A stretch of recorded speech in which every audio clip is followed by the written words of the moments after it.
source close to the Sanju actor also revealed the guest list of his bachelor party, wedding and the grand reception to India today.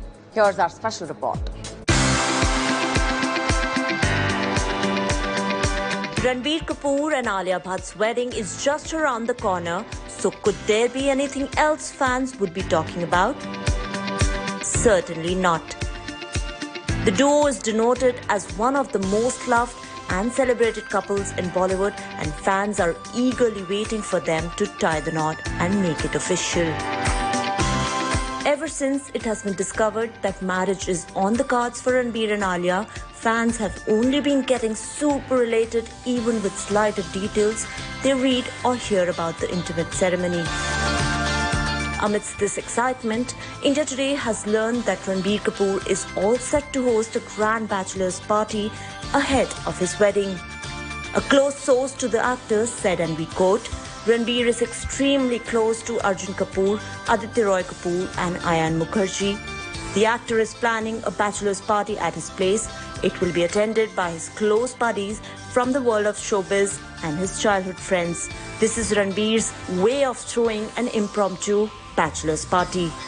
What's more, sources have also revealed that directors Karan Johar, Sanjay Leela Bhansali, Zoya Akhtar, designer Masaba Gupta, Varun Dhawan and his brother Rohit Dhawan, Ayan Mukherjee, Arjun Kapoor, Manish Malhotra, Akansha Ranjan and Anushka Ranjan have all been invited to be a part of Ranbir and Alia's big day. The buzz is that Alia has also invited her dear Zindagi co-star Shah Rukh Khan. It is confirmed that Karan Johar, Ayan Mukherjee, Manish Malhotra, Anushka Ranjan and her sister Akansha Ranjan will definitely be attending the wedding. Apart from these Bollywood celebrities, Ranbir and Alia's friends and family will also be a part of their big day. Neetu Kapoor, Riddhima Kapoor Sahani, Kareena Kapoor Khan, Saif Ali Khan, Mahesh Bhatt, Mukesh Bhatt and Soni Razdan will all be the part of the wedding festivities. While Ranbir Kapoor and Alia Bhatt will tie the knot in mid-April, they are also going to host a grand wedding reception towards the end of April, reveals a source close to the couple. Wondering which celebrities are invited to their reception? Here goes. Our sources have added that Ranbir and Alia's wedding reception will be a lavish affair. Bollywood celebrities like Ranveer Singh, Deepika Padukone, Sanjay Leela Bhansali, Aditya Chopra, Shah Rukh Khan, Ayan Mukherjee, Aditya Roy Kapoor, Arjun Kapoor, Karan Johar have all been invited to Ranbir and Alia's reception. Alia and Ranbir, who are expected to tie the knot at the Kapoor ancestral home, that is the RK house in Mumbai's Chembur, have however maintained silence on the same and in fact have even kept the wedding details under wrap. That's not all. There are several folks who have gone on to quash summer wedding reports, and celebrity mehendi artist Veena Nagda is one of them who has refuted such claims, stating that she had recently met Alia and she hadn't mentioned anything to her about it yet.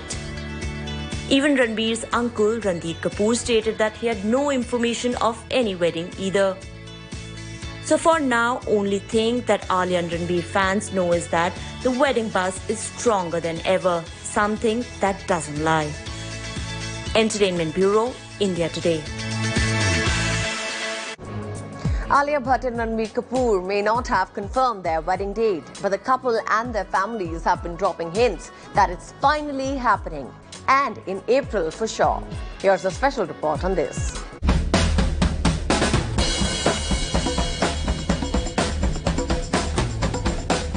Alia Bhatt and Ranbir Kapoor are undoubtedly one of the most talked about couples in Bollywood. And as the duo is set to take their relationship to the next phase, could there be discussions on any other topic other than their wedding? Certainly not. Ranbir and Alia's marriage is in April, and while the two have been tight-lipped on the biggest wedding of the year, there are hints that the couple and their families have been knowingly or unknowingly dropping the ones that surely confirm it's finally happening. Hint number 1. Neetu Kapoor at Manish Malhotra store. If star mommies are spotted at a designer store close to the dates that are often speculated to be the big day, then there has to be a marriage on the cards. A similar hint came from Ranbir Kapoor's mother and veteran actress Neetu Kapoor, who recently visited fashion designer Manish Malhotra's store. She was also accompanied by Ranbir's sister Ridhima Kapoor Sani. The mother-daughter duo spent quality time with Manish and were even seen shaking a leg.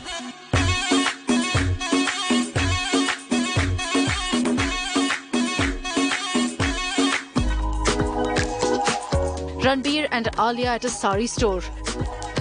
If there's a wedding, the bride prepares her trousseau in advance, and this photo of Alia Bhatt and Ranbir Kapoor at a sari store could probably no less be from one of their visits for the same. Yes, this photo was recently posted by a leading sari designer, Beena Kannan, and needless to say, it went viral in no time.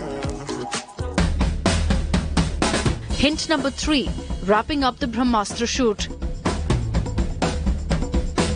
Alia Bhatt and Ranbir Kapoor have been shooting for Brahmastra Part 1 since eternity. But just amid the hoopla around the duo's wedding, they wrapped up the shoot in Varanasi and even visited the Kashi Vishwanath temple in Varanasi to seek blessings. Ranbir and Alia's pictures with tilak on their foreheads and garlands around their necks were enough to grab fans' attention towards their wedding all the more. Hint number 4, Neetu's reaction to Bahu Kab Aa Rahi Hai. Mom Neetu Kapoor has been making public appearances lately, and in one of them she was asked about when she's welcoming her daughter-in-law. The veteran actress seemed surprised and looked up, indicating a when God wants kind of gesture, but she later smiled.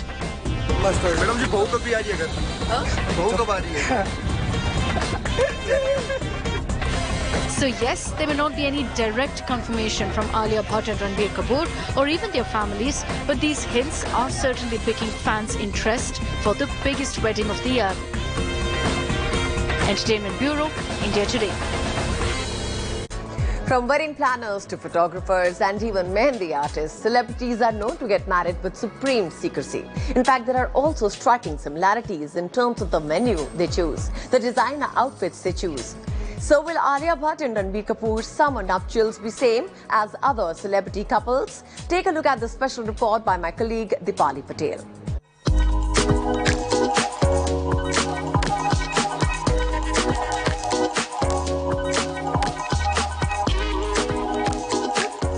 You know the wedding season is here when celebrities step out all decked up in their best ensembles. But Bollywood couples nowadays are choosing to keep their special day a low-key affair with limited guests and several SOPs in line. So could Ranbir Kapoor and Alia Bhatt, the new power couple in Tinseltown, be any different? Well, apart from the low-key summer wedding, which none of the celebrity couples had in the recent times, looks like no. That's right. The couple never shied away in professing their love for each other in public. However, like several others, even they chose to keep their wedding details under wrap. Reports suggest that unlike the high-profile big fat destination weddings, the duo will get hitched at the Kapoor ancestral home, which is the RK House in Mumbai's Chembur. But while it will not be a big affair, close friends and families have already been informed to keep themselves a little free in April. And the guest list has already been shared with Shaadi Squad, the same wedding planners who gave many celebrity couples the wedding of their dreams. If you jog your memory, Vicky Kaushal and Katrina Kaif, who tied the knot in December 2021 at Six Senses Barwara in Rajasthan, had a fairy tale wedding, all thanks to Shaadi Squad. The lovebirds were not only tight-lipped on their whirlwind romance, but also kept the details of their wedding ceremonies under wrap. Just like how other real-life Joris like Priyanka Chopra, Nick Jonas, Virat Kohli, Anushka Sharma, and even Ranveer Singh and Deepika Padukone did during their time. Now, if we draw a comparison, there was striking similarity in all these weddings. To begin with, Vicky and Katrina chose Rajasthan for their wedding. So did Priyanka Chopra and Nick Jonas. While one tied the knot at the Six Senses Barwara, the other at Umaid Bhavan in Jodhpur. Both went for a desi destination, but was a royal one at the same time. In fact, what's also common between them was December, the month when they tied the knot. Vicky Katrina didn't invite too many friends from the film fraternity, keeping in mind the pandemic restrictions and situation, but they also didn't get to do a reception like how other celebrity couples did post their wedding. Priyanka Chopra, Anushka Sharma and Deepika Padukone. All three were Sabyasachi brides and so was Katrina Kaif. But will Alia Bhatt too may end up being one? Is $1 million question as the actress is good friends with celebrity designer Manish Malhotra. Given the hectic lifestyle and schedule of Bollywood A-listers, planning a wedding becomes an added responsibility and it takes a team to rescue them. So yes, Shaadi Squad is one such brand that ensures the big day turns out to be a dreamy affair with supreme secrecy. Vishal Punjabi, on the other hand, takes charge of the camera, while celebrity mehendi artist Veena Nagda adorns the bride's hands with henna. Not only did they all, as a team, give Ranveer and Deepika a beautiful twist to their royal late Como Shaadi, but also were a part of Virat and Anushka's Tuscany wedding in 2017. Vicky Katrina too has joined the bandwagon. And now, all eyes are on Ranveer and Alia as they already have got the wedding planners on board for the wedding of their dreams. The rest of the team may just end up being the same. Entertainment Bureau, India Today. Time now for a teeny mini break, but we'll be back soon. Stay tuned with us.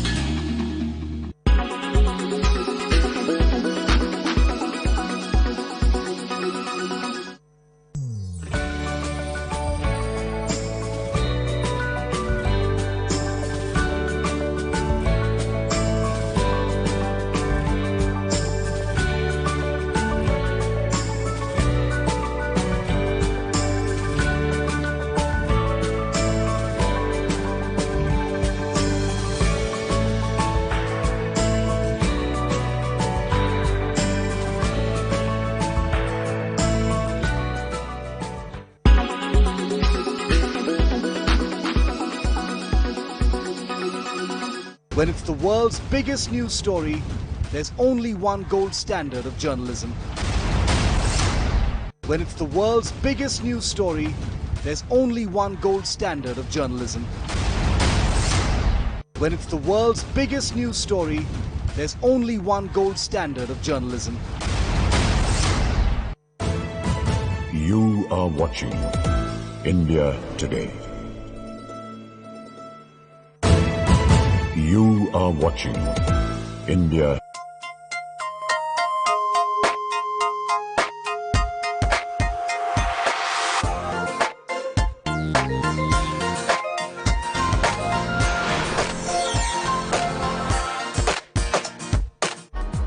My colleague Dipali Patel caught up with Abhishek Bachchan, Yami Gautam, Nimrat Kaur and filmmaker Tushar Jalota. The cast, along with selected few journalists, spent an entire day inside the Agra Central Jail, where their film Dafsi has been shot. They spoke at length about their experience inside the jail and much more. Listen in to this exclusive interview.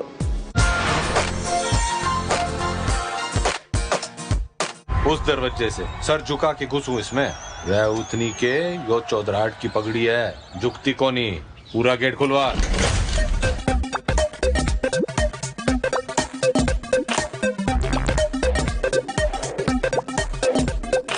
This is actually the first shot, yeah. Before we did the close-up, me coming out of here, my first day.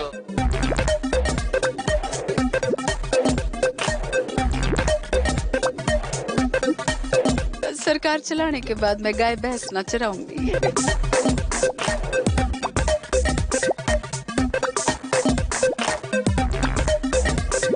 Minute तो मनने ना लगेगा थारी अक्कड़ तोड़ने में।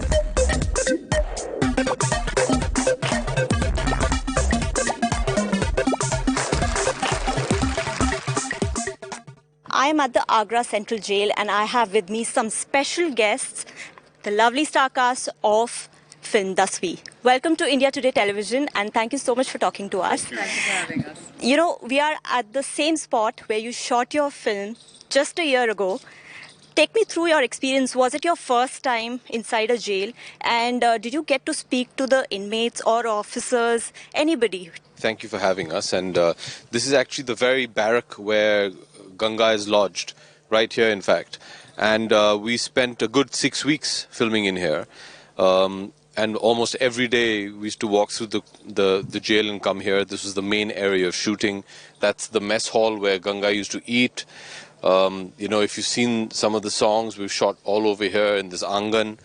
So it was filled with a lot of memories. We're very happy to get the opportunity and the permission to shoot on the premises. And I'm glad that Tushar, you know, really put his foot down and said, no, we are not going to construct a set. That would have made life possibly easier for the production. But he was very sure that the kind of environment you get in an actual location, we'll never be able to recreate. And although I think all of us as actors were initially a bit apprehensive, I think once we came here and we saw the kind of work it was doing, and more importantly, the kind of emotions it brought up in us.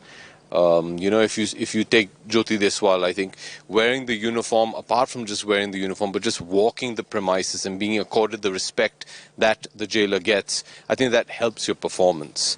You know, so we're very glad. It was wonderful. The inmates were very cooperative. We have this preconceived notion of what Indian prisons are, and dare I say, I think, you know, we in the film industry have by and large been responsible for painting this very dark, dingy, dirty picture. But this is what it is. They're very disciplined. They're very well mannered. You must have seen glimpses of some of them sitting outside. They were about to see the film, but they're sitting very quietly. They're not unruly at all. We were shooting in their private spaces, actually, and right behind where you're standing is actually where they come and bathe in the mornings. And if we ever needed them, if they were coming in the frame, we just have to request them and they just quietly move out. Never any problems, and they were very, very cooperative. So yeah, we spent a fair amount of time. We shared a few meals together with them whenever we were allowed to. It was more just, you know, it was, I think, a memory for them. And it's wonderful to be back after a year. You know, we made a promise on our last day of shooting that we'd bring the film here and show it to them first. And I'm very happy and proud that we're able to fulfill that promise of ours. The first people who are going to get to see Dasvi are going to be the inmates of Agra Central Jail. Absolutely. But, you know, also I would want to ask you, was there any message that you took home with you after wrapping up the shoot? I think the one thing, especially for me through the film, was a belief that I've always had, but it's reaffirmed after this film, which is it's not important to be studious, it's important to be educated. And there's a big difference.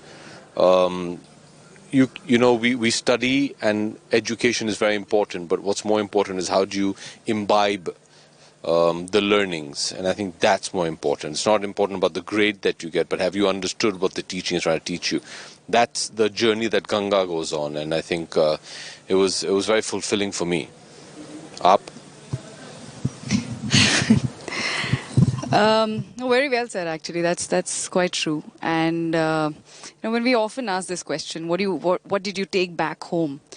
And number of times, if I be honest for myself, I don't have much to say. I just leave it to that. And as an actor, that's what I want to do. I don't really want to take any character back home, and because sometimes it can be really, really overwhelming, and I don't do that. But what I take back, there are definitely some things in Dasvi that stayed with me, and those stories I did share with whoever I knew that, you know, this was my experience. And there was particularly one inmate that his story kind of stayed with me. I didn't even meet him, but he just sent a register just for an autograph, and with a picture of his daughter. Yeah, remember? And that register had him writing those notes which he's prepared for his daughter, who's a teenager, and different career options. That if she wants to become an IAS officer, this is what she needs to score in 12th, and so on and so forth. If she wants to join the army, this is the procedure. If she wants to become a banker, blah, blah, blah. And that, of course, happened at the library. I'm sure that's where he's, gathered all the information. We just never know what somebody's story and what, is happening in someone's life. It just, right now, of course, we couldn't interact with the inmates, but whatever little stories that you get to know as actors, as just humans, that we don't even realize there's so much happening around, and the complexities that really, human mind goes through, and so on and so forth. So I don't think I would have had this kind of experience if it was not for, shooting live in prison. And of course, every character, especially something that you really believed in, you did it for because you believed in the story, you believed in the director, you believed that, I am a part of this because I want to do this. It adds somewhere subconsciously, in your system. For me, I think it made me more confident. It made me, because maybe 5 years back, I don't think I would have gotten this opportunity. I don't think so. A lot of people would have seen, why 5 years back, maybe 3 years back or 2 years back also, they would have just gone on the appearance, which is because it's something which I've heard in the past, that aap bade soft lagte ho, aap bade girl next door lagte ho, aap bade, all those things. I think it takes a lot on a director's part, where I'm sure he had a lot of brilliant, contenders for the role, but to go by his gut and, to give me this opportunity, and for me to gather this confidence that it's not about the appearance, but what you actually portray, the way you see mentally and emotionally the character, the strength that one holds in the mind, than what just, the physicality of it. So that's how I see the role, and that's what the film is for me. I just want to interfere. I didn't have any option but you and mine right from the very start. On the first day that I met Abhishek, and we got going and we discussed the script, and he said, okay, who's going to be playing this character? And I said, Yami. And I was so sure. I had not even spoken to her. I had never met her. But I was sure that, she could do this. And she's, of course, done like it. When I was asked to play this character, मुझे कहानी के बारे में कुछ नहीं पता था. मुझे याद है तुषार और एक राइटर जो हैं संदीप, हम लोग नीचे कैफेटेरिया में इनके ऑफिस में बैठे थे और उन्हें बोला था ये कैरेक्टर है, ये फिल्म है. मैंने कहा मैं कर रही हूँ. और फिर मुझे घर जाते टाइम डर लग रहा था ये लोग क्या अपना दिमाग तो नहीं बदल लेंगे कि ये लोग क्या ये will I be able to do this, because I too, like Yami said, I have never been offered a part like this. So I have been eager to play something like this in a film which is so wonderful, wonderfully warm. It's a family film. It has such lovely, exuberant moments. और एक प्यारा सा message है और इतनी ease के साथ एक कहानी जो एक लिखी गई है और दर्शाई गई है. मैं बहुत शुक्रगुजार हूँ तुषार की and the producer of the film Dinu की. इन लोगों ने they had that confidence in me कि ये कर पाएंगे. और कॉमेडी बहुत कम मिलती है फीमेल एक्टर्स को, and when you're not the subject of it, when you're driving the comedy in the scene, that is especially very, very special. It was amazing to see how you all have picked up the nuances. If you could talk to me about it. Yeah, it all first, honestly, it comes from the script, it comes from the director, how much of depth. Each director, has their own, obviously, their vision and how they see the characters and everything.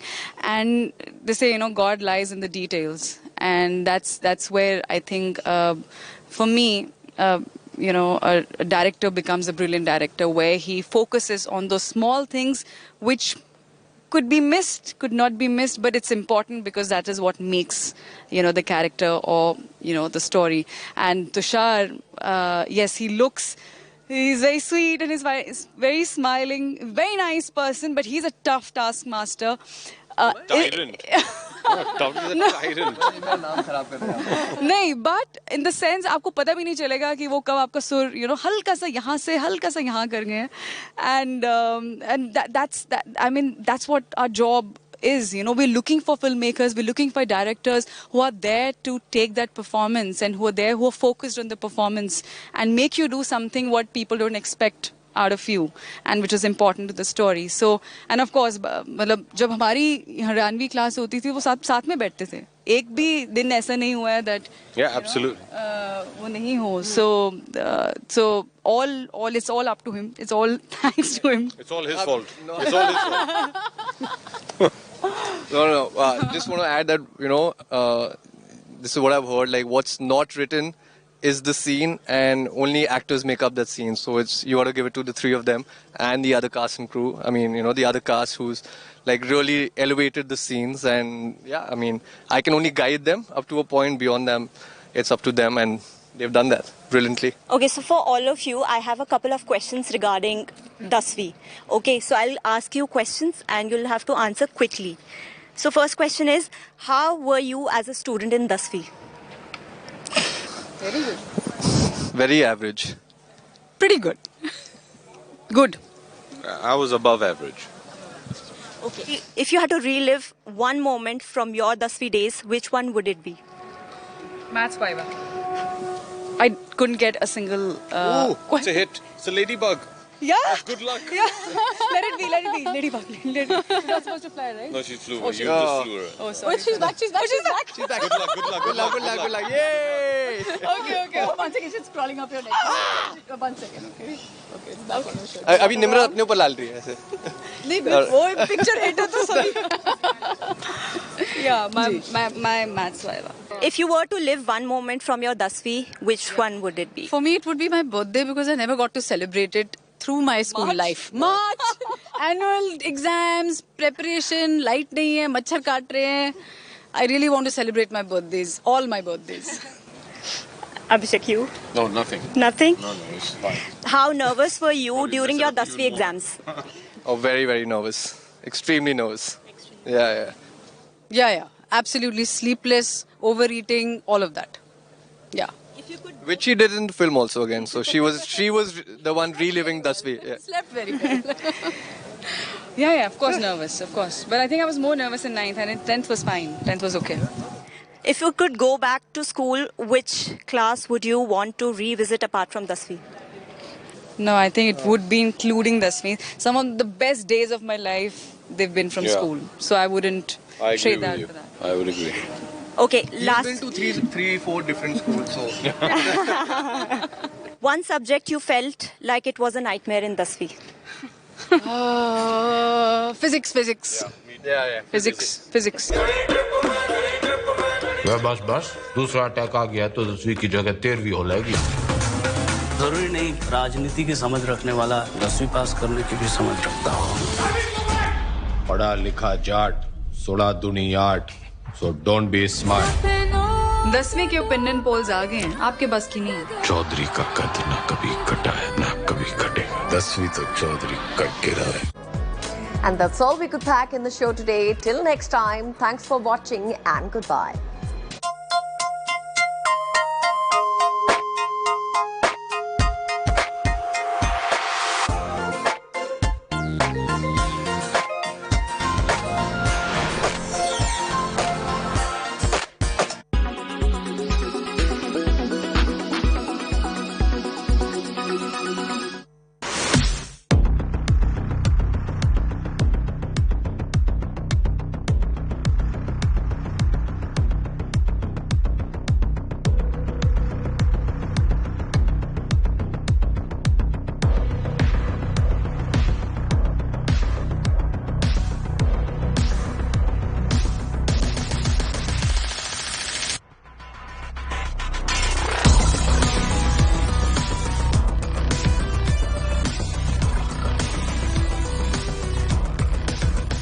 But to have an absolutely a hero who's not in control of his own mind, and have him actually be suffering in an extreme way creates an unreliable narrator. It allowed the directors to play with point of view and vision and what's true and what's not true. And is he just dreaming that he's a superhero? Is he a superhero? And the metaphor of that is powerful to me because at the end, his real heroic act is integrating as a person. And when you can accept all the aspects of yourself, you become very powerful.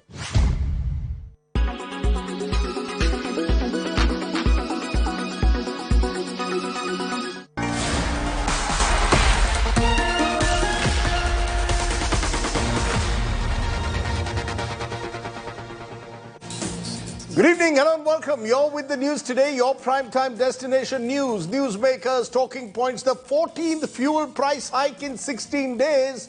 Does the Modi government and indeed states have an inflation battle plan in place? Could that be the next big challenge facing the government? We're going to raise that tonight. But first, as always, the 9 headlines at 9. Fuel prices are at an all-time high after the 14th hike in 16 days. Petrol rates breach 120 rupees mark in Mumbai for the first time ever. A 10 rupee hike over the last fortnight across the country. First case of the new coronavirus variant XC registered in Mumbai as per the Bombay Municipal Corporation. Samples sent for genome sequencing. Mutant was first detected in the United Kingdom, is reportedly more transmissible than the original Omicron variant. NCP Chief Sharad Pawar creates a stir by holding a one-on-one meeting with Prime Minister Modi, takes up ED action against Shiv Sena MP Sanjay Raut's wife with the Prime Minister. Says you can't target Raut simply for criticizing centre. ED says they have a strong case against the Shiv Sena leader.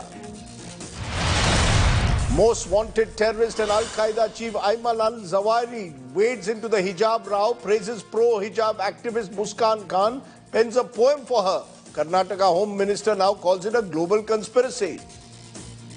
A minor Hindu girl thrashed in Jammu school for allegedly wearing a religious tilak on Navratri. Teacher Nisar Ahmad is suspended. BJP's mega show of strength on the 42nd foundation day of the party. Prime Minister Modi targets dynastic parties, says it's a fight between Parivarvad and Rashtravad. International Monetary Fund praises the Modi government's free food grain scheme for 80 crore poor during the pandemic, says India averted a rise in extreme poverty as a result. Political tamasha in Pakistan continues. Imran's key aide Fawad Chaudhry loses his cool with the media, snaps at journalists after being questioned. The media decides to boycott Imran's PTI. External Affairs Minister condemns the Bucha killings, backs an independent probe demand. Ukraine President Zelensky calls it a genocide. The West also corners Putin, prepares for even more sanctions.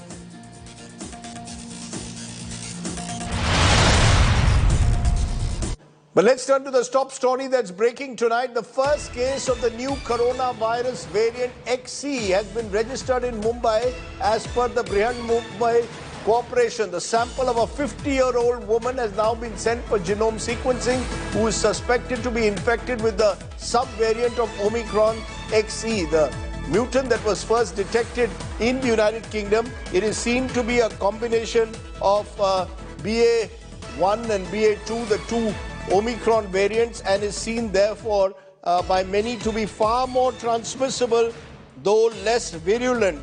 The question is, how does the government now deal with this latest variant that has emerged in Mumbai in particular? That's Dr. Shashank Joshi from the Maharashtra COVID Task Force is joining us. Dr. Joshi, has the BMC jumped the gun by suggesting that this is the subvariant XC of Omicron because genome sequencing has yet to be done? Because this will again lead to panic, possibly the fact that there is a new subvariant of Omicron that we are seeing. Your first reactions? So Rajdeep, first thing is there is no need to panic because this patient is a foreign national, not from this country. And this patient has fully recovered and gone home 1 month back. Out of the 238 plus samples, only one of them tested positive. So genomic sequencing at the Kasturba lab by Dr. Jayanti Sastry was done. And her lab has confirmed that this is a recombinant BA1, BA2. However, we know that many recombinants can have contaminants. And therefore, at the INSAGOG, they have asked for further analysis of this sample to be done at NIV and a specialized genome testing lab. And that is now going to be subjected. So therefore, there is confirmation which is awaited. Having said that, even this strain or the recombinant strain from the British data, which we know from 600 plus cases, there is no reason to panic. As the virus evolves and as the evolution of viruses occur, usually the transmissibility may increase, contagiousness may increase. However, the virulence comes down. So it may still be a nose and throat COVID and not a lung COVID. So unless and until there are vulnerable groups. So I think we should still be appropriately in our behavior. COVID is going around. and we will need both sentinel surveillance as well as genomic surveillance to continue. The reason that there will be concern is because, Doctor, just in the last few days, there's been a sense that the worst is over. On April 2nd, which was Gudi Padwa in Maharashtra, for example, it was decided that masks are no longer mandatory. Most of the restrictions have been now removed.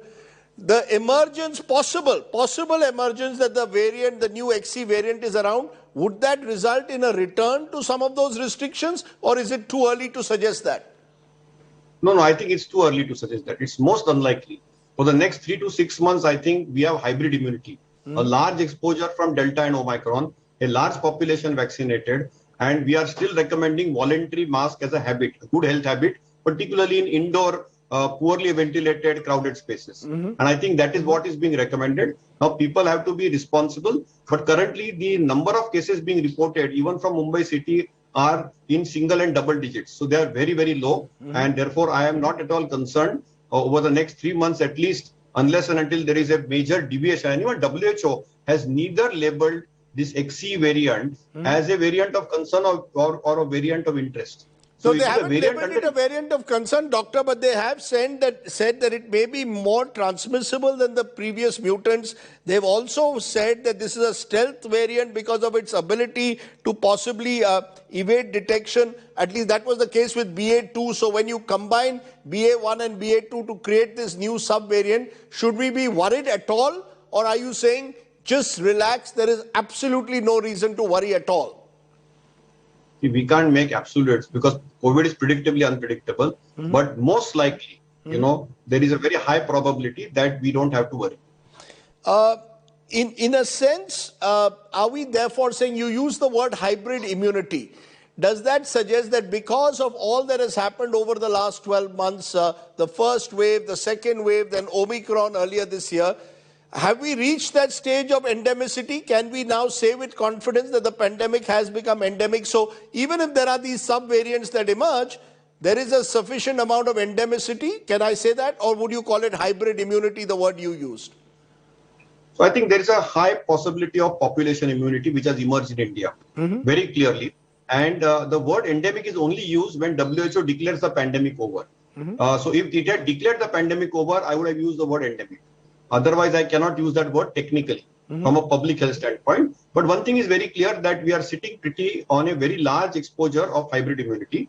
And BMC is conducting its Sero survey. And the next Sero survey results will be out in the next couple of weeks. And very clearly, it will be more than 90% because a large population, more than 100% is vaccinated now.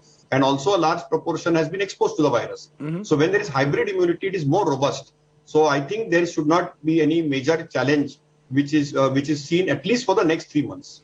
You said the next 3 months. The reason, and my final question to you, you might recall that some IITians from Kanpur, their survey suggests a return of COVID in the month of June. You're saying all of that is too premature. At this stage, there is no reason to be worried that we could see a return in any form, certainly not in a virulent form. Am I correct that even if you have a transmissible COVID subvariant out there, the chance of it being virulent are very low because of this hybrid immunity? Absolutely, Rajdeep. I would second that. And that IIT Kanpur model had based its speculation, I would call it speculation, it's purely speculative, on a Zimbabwean model.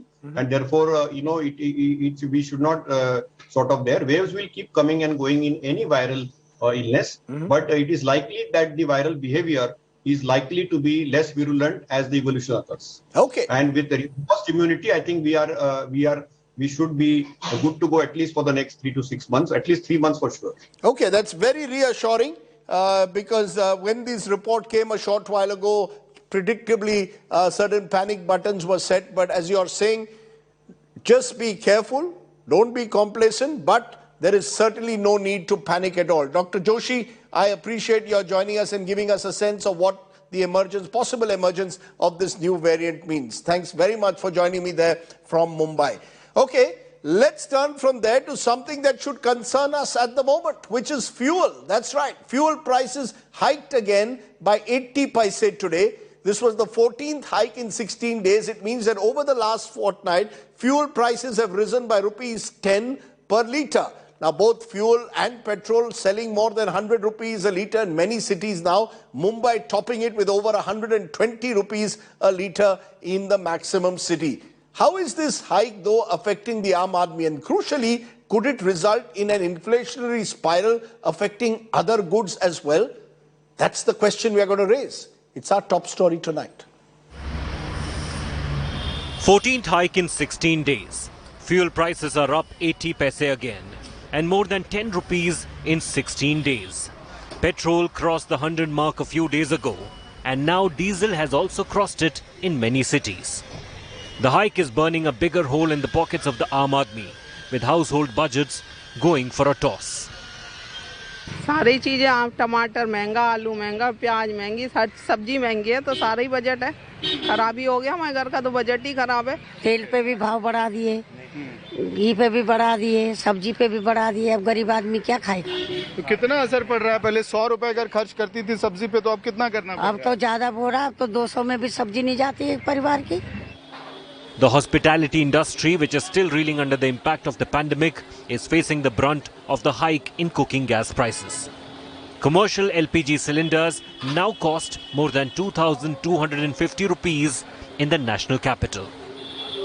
दोनों चीज़ें gas है हमारे पास जो आती है cooking gas as well as जो cooking oil है दोनों कम से कम ये तो 35% बढ़ गए हैं पिछले 3-4 महीनों में और अब अगर हम इसको पास ऑन करते हैं कस्टमर को तो कस्टमर कहेगा कि वैसे ही मेरे लिए इतनी महंगाई हो गई है और जो मिडिल क्लास लोग वैसे ही दबे पड़े हैं.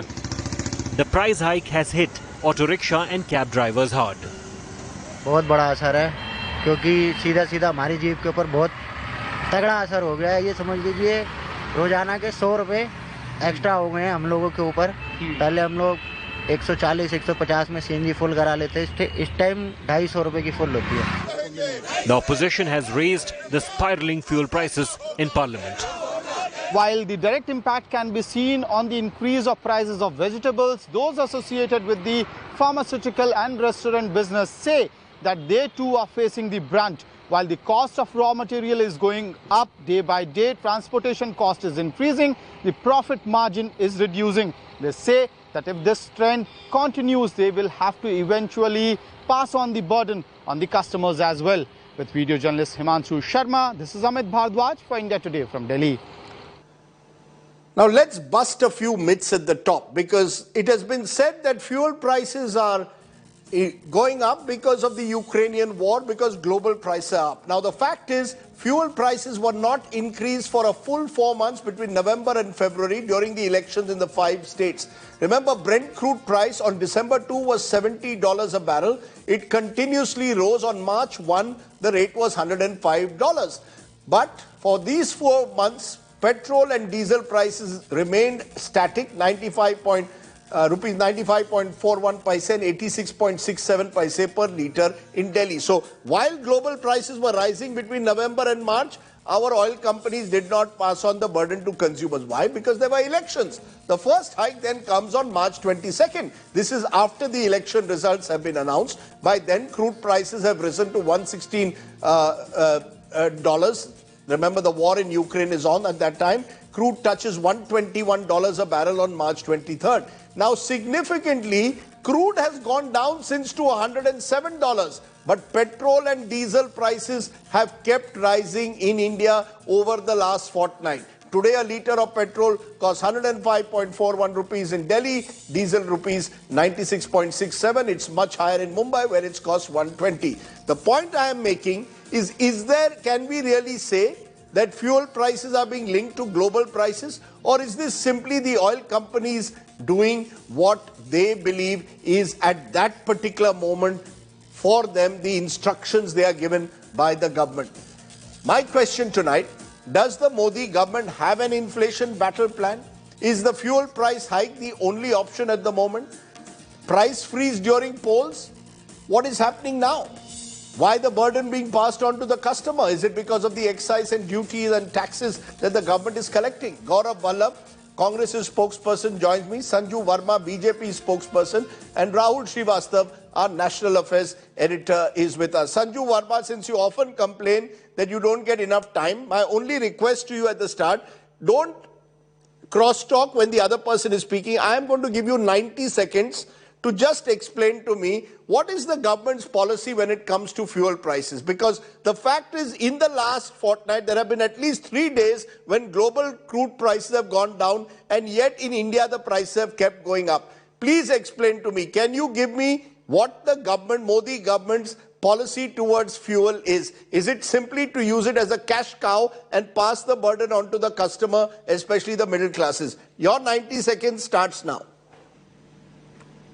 Rajdeep, and since you don't want me to cross-talk, I don't want you to interject me also unnecessarily because that disturbs the flow of my argument.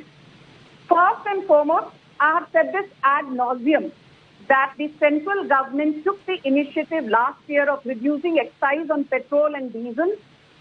Thereafter, most BJP-ruled state governments reduced the value-added tax, the VAT on petrol and diesel, by anywhere between 12 rupees to as much as 1770 rupees per litre. So the central government did its bit, expecting the state government to do their bit as well. Now, while I'm going to tell you what the central government's plan is in terms of containment of inflation, I would simply like to also draw the attention of your audience to the fact that the very Congress which is out on the streets every second day giving press bites to the media, my simple question is, why is it that in Congress-ruled Rajasthan, the reduction in VAT on petrol and diesel is only a measly 4%? In Chhattisgarh, it is an embarrassing 1%. In Maharashtra, it is a big 0. And as you and me speak currently, Rajdeep, your audience needs to know which are the 2 places in India with the highest petrol price per litre. It is Parbhani in Maharashtra, again ruled by the Congress. 121 rupees 38 paise is what petrol is selling at in Parbhani. And in Sri Ganganagar in Rajasthan, which is again ruled by the Congress, petrol is retailing at 120 rupees 73 paise. So state governments have to also take their share of the burden in terms of reducing value-added tax, which Congress governments are refusing to do with brazen impunity. Now, point number 2, why is it that food inflation is also on the rise? Here, I have an unpopular opinion, Rajdeep. September, October, November of 2021, food inflation in India was 0.67, 0.85 and 1.87% respectively. I do agree that in February 2022, food inflation went up to 5.85%. But, the rise in food inflation in India is less than 6%, whereas in the last 1 year, globally, the price of wheat has gone up by more than 150, more than 150%, from barely $5 a bushel to more than $13 a bushel. The price of soya bean has gone up by close to 89%, from $9 a unit to almost $17 a unit. Ditto goes for commodities. The price of last 2 years has risen from $100 to a high of $239, and steel prices went through the roof from $500 2 years back to more than $1,250 per ton. Now, despite being an oil importing country, despite being a net commodities importer, the fact that India has managed to rein in average inflation at less than 6% is a massive achievement. I have the latest data. Between April 2021 and February 2022, India's retail inflation is 5.37%. Your time, I'm going to stop you now. I'm going to stop you because your 2 minutes are up. 10 seconds. No, your time is up. You made your point. I'll let Gaurav Vallabh respond. Gaurav Vallabh, let's start, because before we come to other commodities, let's focus on fuel. Because I still haven't got an answer from Sanju Verma as to why there is no direct correlation between global prices and what's happening in India if petrol is deregulated. I'll come back to her to answer that direct question. but you answer the question that she has posed. That it's one thing to say that the government of the day at the center is taxing fuel exorbitantly. The other question is, what about state taxes? She's right to say that Maharashtra and Rajasthan, at the moment, the retail price of petrol is much higher than BJP-ruled states. Just for the information of Madam and your viewers, in Bhopal also the petrol is sold at 119 rupees a litre, just for her information. But I don't want to enter into this debate of passing the responsibility.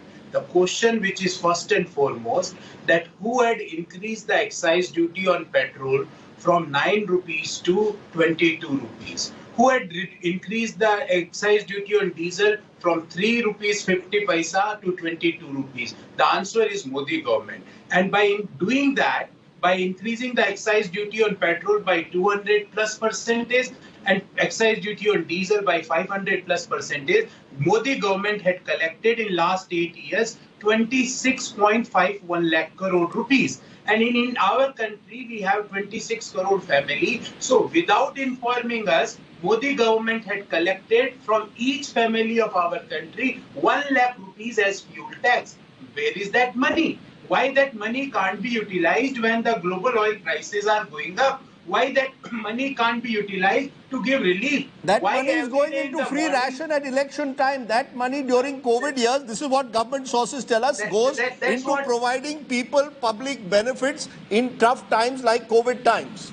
Rajdeep, we have GST, we have corporate tax, we have personal income tax, we have other disinvestment sales. Where is the money going on? This 1 lakh rupee per family, Indian family had paid to Modi government in the form of fuel tax because they had filled petrol and diesel in their vehicles, because they had used petrol and diesel while commutation. My question is very simple, Rajdeep, that in last 14 days, the additional burden due to hike in petrol is 27,000 crore and hike in diesel is 72,000 crore. In other words, in last 14 days, additional, because of this hike in 10 rupees a litre, the additional yearly burden on people of our country comes out at nearly 1 lakh crore. How they are going to pay? If you ask Rajdeep a question on unemployment, they will say COVID. If you ask a question on the increase in the fuel prices by 10 rupees a litre, they will say Russia, Ukraine. And what the hell you guys are doing here? And when you ask them to reduce the excise duty, you will shift the battle to the state government. If you are going to reduce the excise duty... No, 1 minute. Gaurav Pallab, before I move... No, you will shift the battle to the state government. But what stops the state government of the Congress, be it in Rajasthan or Maharashtra, from showing that we are really concerned... No, ma'am, you will not intervene. You are concerned about the consumer. You show us a model state. Rajdeep, I am coming to that. State government charges ad valorem tax. So if no, there's no monologue. You are also allowed equal time.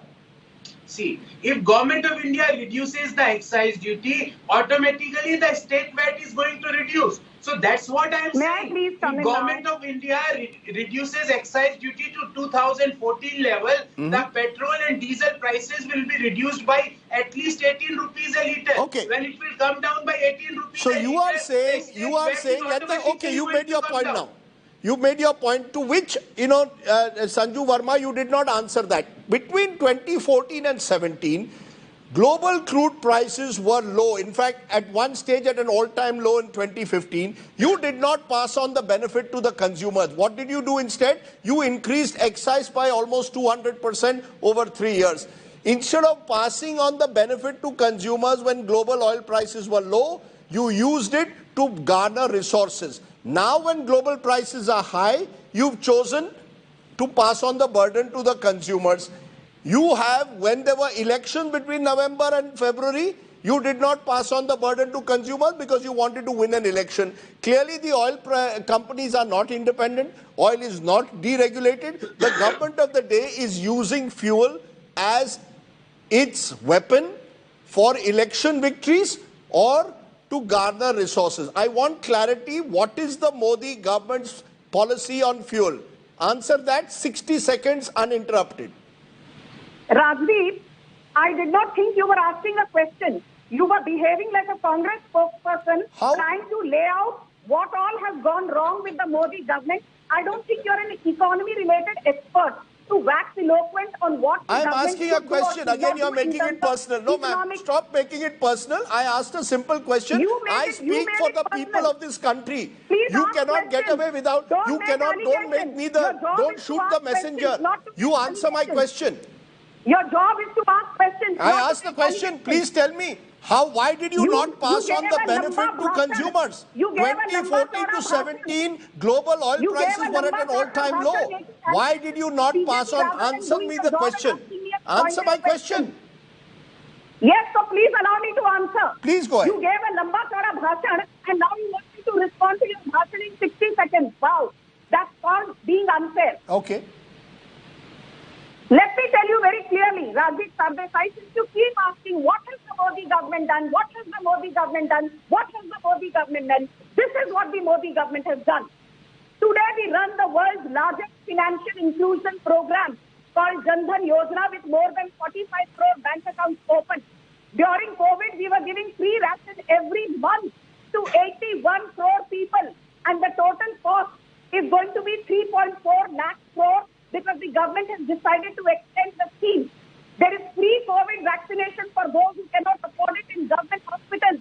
The total cost is more than 65,000 crore. The total amount of money that is being spent every year on modernization of railways is 1.6 lakh crore. The total amount of money that is being spent on roads and highways is more than 2.3 lakh crore. So you're using fuel tax to mobilize resources. Healthcare scheme called Ayushman Bharat. Please wait for a minute. The Modi government runs the world's largest food security program, the largest healthcare program in the world. Do you know something, Rajdeep?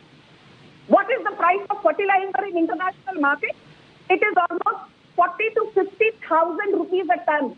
Do you know at what price our farmers get fertilizer? They get it at 5,200 rupees a ton. So the Modi government is working not for elitists.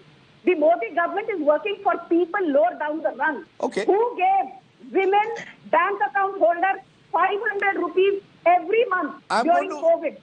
Your 60 seconds is up. Your 60 seconds is up. No, your 60. I will stick to time, everyone. Rahul Srivastava, producer. Let me ask you one thing. No.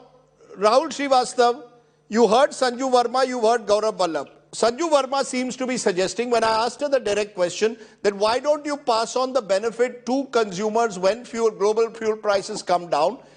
Her answer seems to be, look, without saying in so many words, look at all the schemes that we have done, effectively suggesting that the resources we are collecting from taxing fuel are going into these pro-poor schemes. Is that how the government will defend its fuel policy at the moment?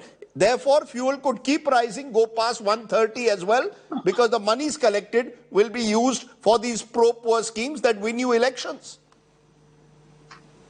Rajdeep, actually the inflation picture really went bad sometime in July last year. It was at that time when it went past the 6% mark, which the RBI had fixed as a benchmark. Now, since then, what has been happening is that there has been a certain amount of recovery. Crude went up first because of that. Edible oil prices went up. All this has been happening. But Rajdeep, I think the benchmark should be that if during elections, fuel prices are capped, they stay dormant, and only after elections are over, they're kept. I think one should remember that prices have always been a matter of politics. Now, how do you beat politics? Now, what can you do, Rajdeep, right now? For example, government's revenue sources have dried up virtually. It is depending on fuel taxes, GST, income taxes and other. There are no new avenues available. GST is rising nominally or notionally, but there is no great spurt in demand.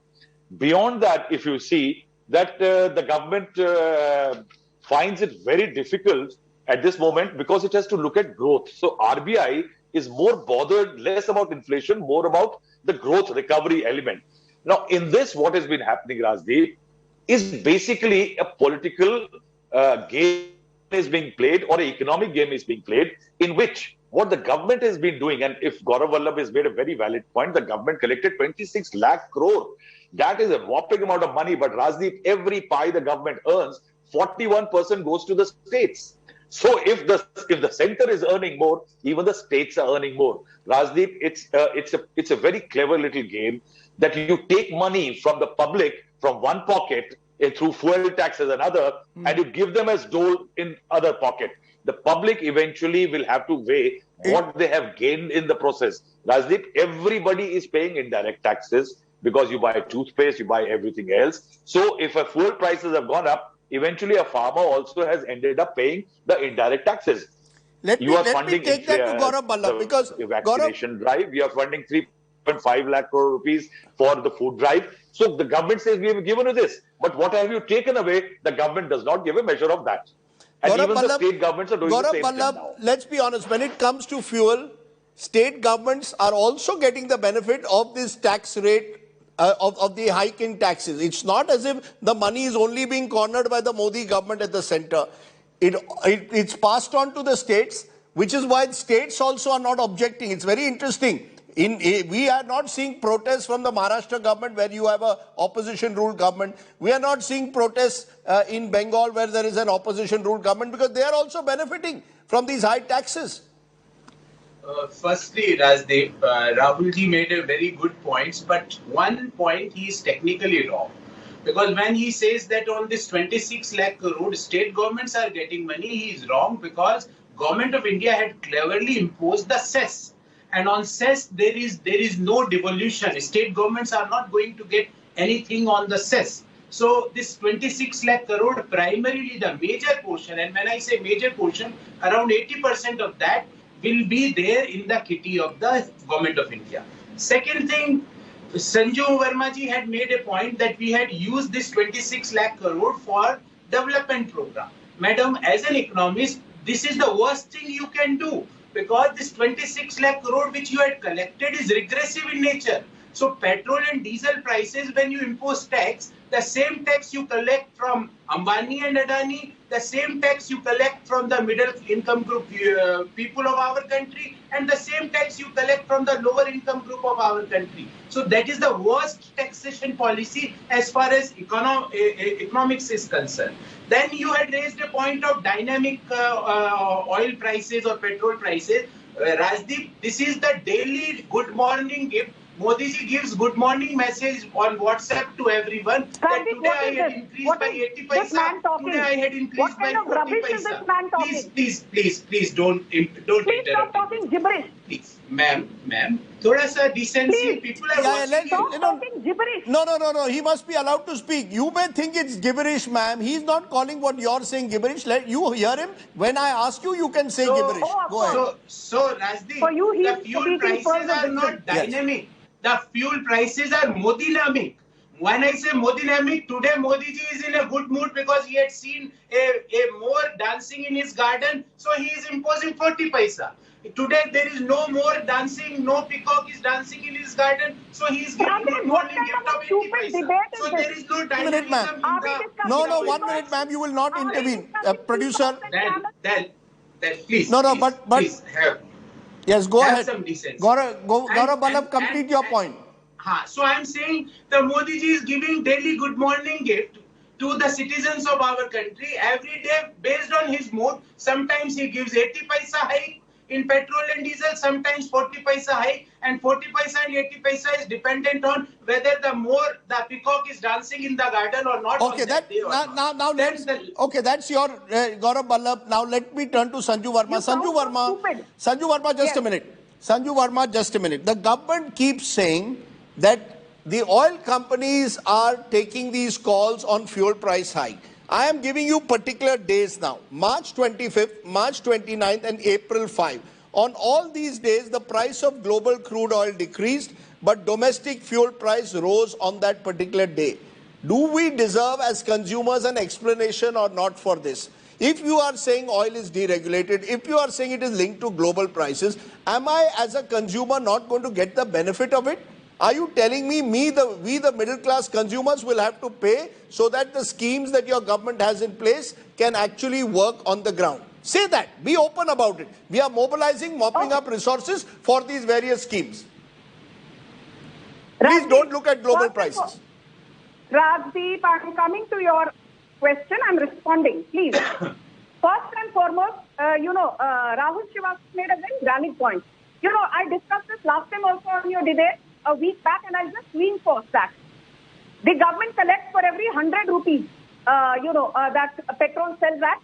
Taxes account for 45 rupees 30 paise, out of which the central government share is 29 rupees and the state government share is 16 rupees 30 paise. But as Rahul said, 41% of what the central government collects actually goes to the state. So in the end, the central government does not make as much money, but the state government actually makes 28 rupees 90 paise for every 100 rupees that is collected. So state governments need to stop whining and pretending that they are holier than thou. Point number 2, you asked a very valid point, what the government done for middle class. Rajdeep, I have the LPG prices because I think LPG prices affect all of us. 736 rupees average price in 2018, 659 in 2019, 858 in 2020, 849 in 2021 and 949 rupees as we speak in 2022. In the last 5 years, the average LPG price is 810 rupees 20 paise. In January 2014, a few months ahead of elections, the Congress should answer. LPG was retailing in Delhi at 1241 rupees per cylinder. So please stop giving bhashan to the BJP. As for the middle class, Rajdeep, tell me, 50 rupees hike in gas cylinder price, assuming you use one gas cylinder every month. How much is the hike? How much is the hike? The hike is 600 rupees in an entire year. The Modi government has increased your standard deduction from 30,000 rupees to 40 or 50,000 rupees as the case may be. The Modi government has kept interest rates at the lowest ever. The repo rate continues to be 4%. It is the benchmark rate. It is the lowest currently for any comparable economy globally.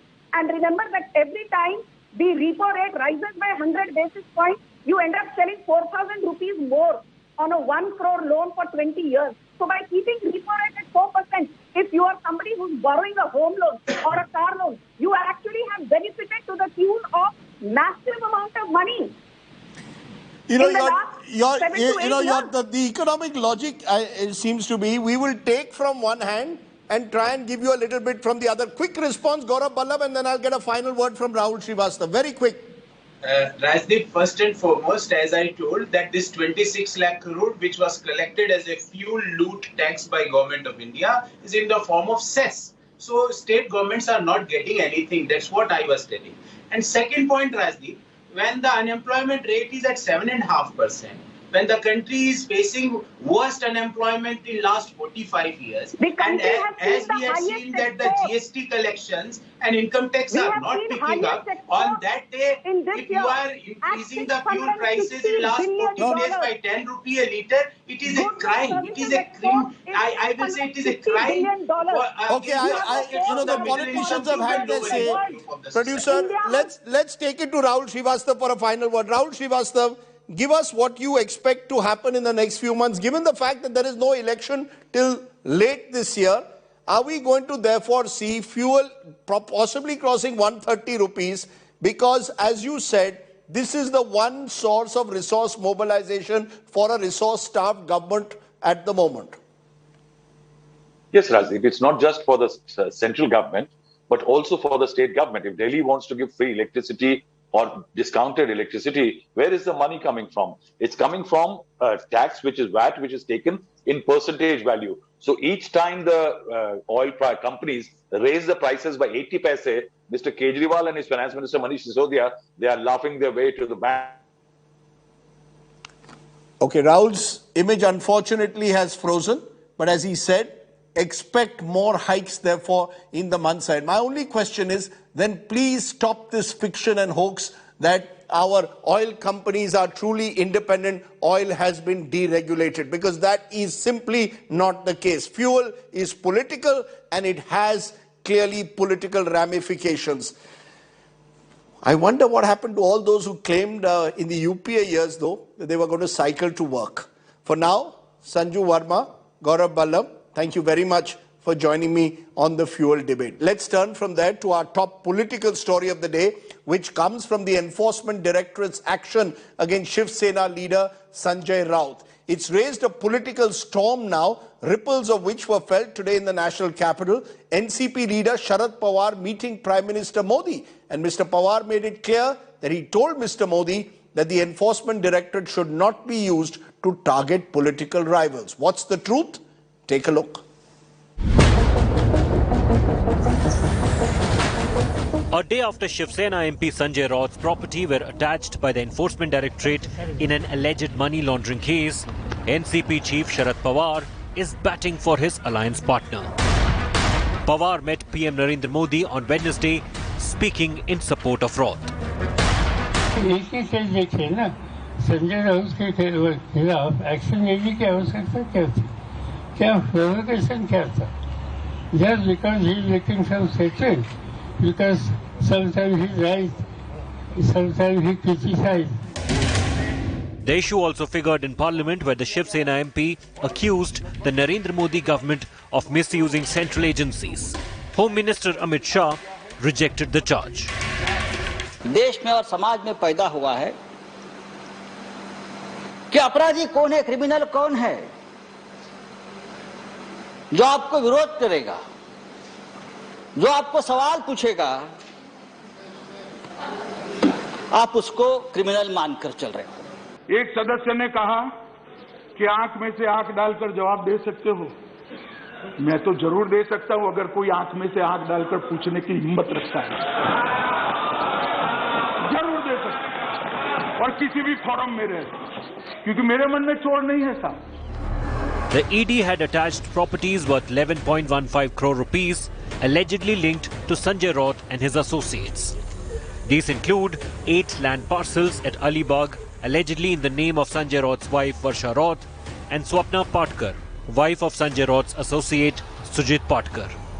A flat in Dadar, allegedly owned by Varsha Raut, is also attached. ED sources say the documents of the properties were found during a search on premises belonging to Sanjay Raut's friend Praveen Raut, a director in the firm Guru Ashish Constructions. ED sources claim Praveen Raut allegedly received 100 crore rupees from Housing Development Infrastructure Limited. Praveen Raut allegedly diverted 1.60 crore rupees to his wife Madhuri. From that amount, Madhuri allegedly transferred 55 lakh rupees to Sanjay Raut's wife Varsha as an interest-free loan. This money was allegedly used to purchase the flat in Dadar. आप जिसे property बोलते हो, property नहीं है, वो हमारा घर है जहां हम रहते हैं, छोटा घर है दादर में, और मेरा नेटिव प्लेस है, वहां का एक छोटा जमीन का टुकड़ा है, 2009 के आसपास का कुछ है। उस वक्त सस्ते में जमीन मिली थी, हमने हमारे मेहनत की कमाई से ली है। आप किसी घोटाले से आप नाम जोड़ रहे हो, आपको शर्म आनी चाहिए। The BJP has questioned the links between Sanjay Raut and Praveen Raut, who has been arrested by the ED. In last 2 months, 17 such type of RO stunt. Not a single is proved, not a single document paper is given. When we exposed Sanjay Raut in yesterday's action of government of India started, so now Sanjay Raut today came out with something new. The attachment of Sanjay Raut's properties is the new flashpoint in Maharashtra politics. Raut had earlier accused the BJP of trying to poach him and other leaders from the Maharashtra Vikas Aghadi in an attempt to topple the Uddhav Thackeray government. With Divyesh Singh, Bureau Report, India Today. Let's turn from there to tonight's ground report, and it comes from Bucha, where, remember, days after the first group of civilian dead bodies were found, it appears that there could be many more. In the 5 days since Ukraine reclaimed Bucha town, deaths of more than 300 civilians now stand confirmed. India Today's Gaurav Sawant brings you this report from Bucha. This is a part which clearly shows Russia is being now accused of war crimes. Take a look. Pope Francis kissed a battered Ukraine flag brought from Bucha to drive home the shock and agony of the world at the mass killings in this little town on the outskirts of Kyiv. Dopo la Seconda Guerra Mondiale, after World War II, an attempt was made to lay the foundations for a new history of peace. But unfortunately, we are not learning. The old story of competing great powers has continued, and in the current war in Ukraine, we are witnessing the impotence of United Nations. Even as Bucha coped with the brutality unleashed on its people, more bodies surfaced as special forces